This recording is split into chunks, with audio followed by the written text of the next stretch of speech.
Online class में आप सभी का स्वागत है। आज हम आपके लिए सूरदास जी के जो पद हैं उनके अंतर्गत आने वाला 10वां पद लेकर के आए हैं। यह कक्षा 10 में जो पद खंड है उसमें पहला ही अध्याय है, पद के नाम से है और जिसके रचयिता सूरदास जी हैं, उसी में ये 10वां पद आज हम आपके सामने लेकर के आए हैं। तो आज इससे संबंधित जो भी सूरदास जी ने गोपियों और उद्धव जी के मध्य वार्तालाप हुआ है उसके विषय में कुछ बताया है। आज हम उसी विषय में अध्ययन करेंगे। तो देखिए, उद्धव जी से जो गोपियां हैं वो क्या कहना चाहती हैं, उनके मन में क्या तर्क और वितर्क करने की इच्छा है, वह ज्ञानी उद्धव जी से किस प्रकार से तर्क और वितर्क करती हैं, इसका वर्णन आज हम इस पद में करेंगे।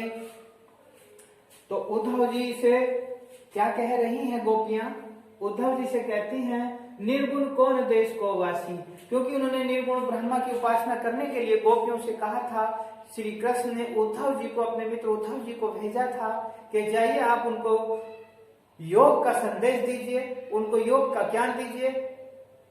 तो इसीलिए गोपियों का क्या तर्क है, वो क्या कह रही हैं कि उद्धव जी ठीक है, हम आपके ज्ञान को मानते हैं, लेकिन एक बात मेरी हमारी भी ये सुन लीजिए कि आप ये बताइए कि वह जो निर्गुण ब्रह्मा है वह कौन देश का निवासी है। पहले हमें ये बताइए कि आपका जो निर्गुण ब्रह्मा है जिसकी आप उपासना करने के लिए हमसे कह रहे हो, वह कौन से देश में रहता है, किस देश का वह निवासी है।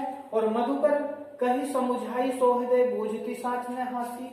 गोपियां कहती हैं कि हम आपसे कोई बूझती मालूम कर रही हैं, सच में मालूम कर रही हैं, हंसी कोई हंसी की बात हम आपसे हंसी मजाक नहीं कर रही हैं। हम आपसे पूछना चाहती हैं, सत्य से पूछना चाहती हैं, आप सच बोलना, आपको हमारी सौगंध है।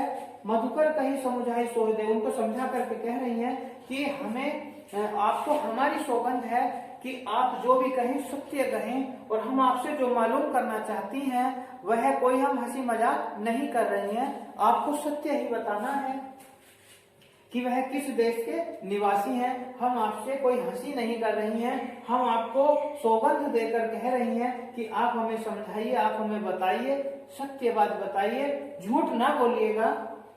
को है जनक कौन है जननी, उस निर्गुण ब्रह्मा की कौन जनक है, निर्गुण ब्रह्मा के पिता कौन है। जनक पिता के लिए आता है, तो जनक का अर्थ होता है पिता, तो उनके पिता कौन है। और गोपियां क्या पूछ रही है आगे, जननी कौन, जननी कौन है। जननी माता को कहा जाता है कि उस निर्गुण ब्रह्मा की पिता कौन है, कौन है उनके पिता और कौन उनकी माता है, कौन नारी अर्थात उनकी पत्नी कौन है, उनकी स्त्री कौन है, और को दासी और उनकी दासी कौन है।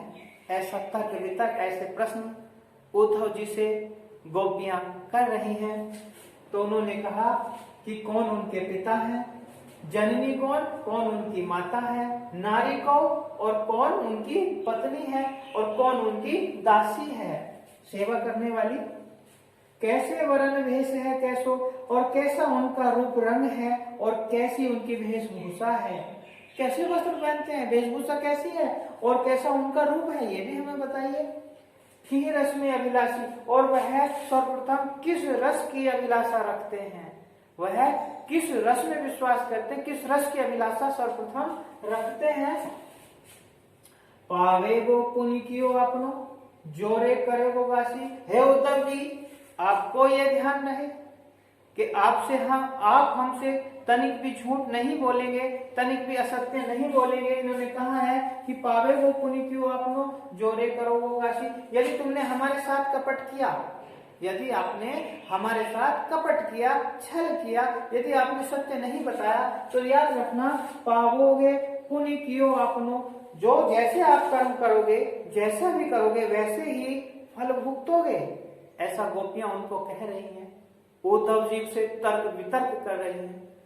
उद्धव जी के ज्ञान, ऐसे ज्ञानी उद्धव जी के सामने ऐसे ऐसे तर्क रख रही हैं कि उद्धव जी को तो बोले नहीं बनता है।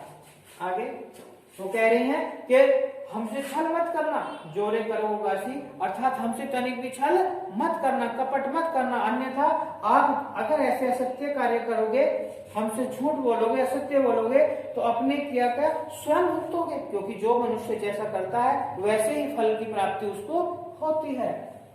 सुनत मौन रहियो, हवे रहियो बाबरो, सोर सबे मति नासी। गोपियों के इस प्रकार से, अनपढ़ गोपियों के इस प्रकार से तर्क वितर्क को सुन करके उद्धव जी मौन रह जाते हैं।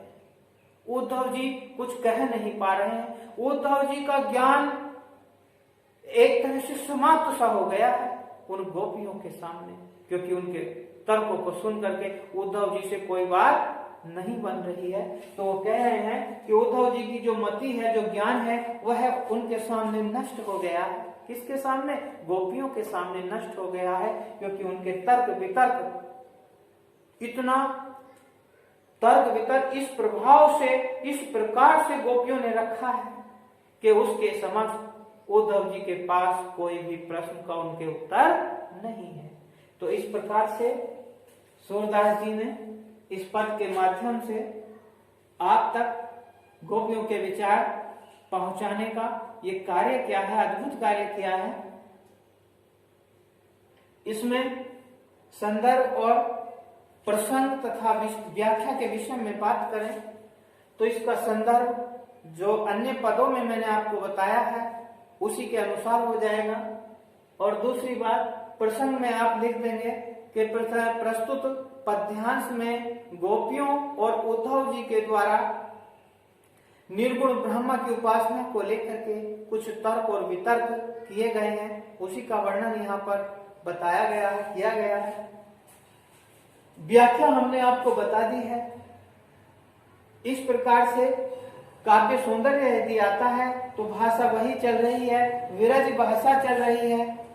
कौन सी भाषा चल रही है? विरज भाषा चल रही है। और शैली की बात करें तो मुक्तक शैली इसमें है। रस की बात करें तो आप जानते ही हैं, वियोग श्रृंगार है। कौन सा है? वियोग श्रृंगार है।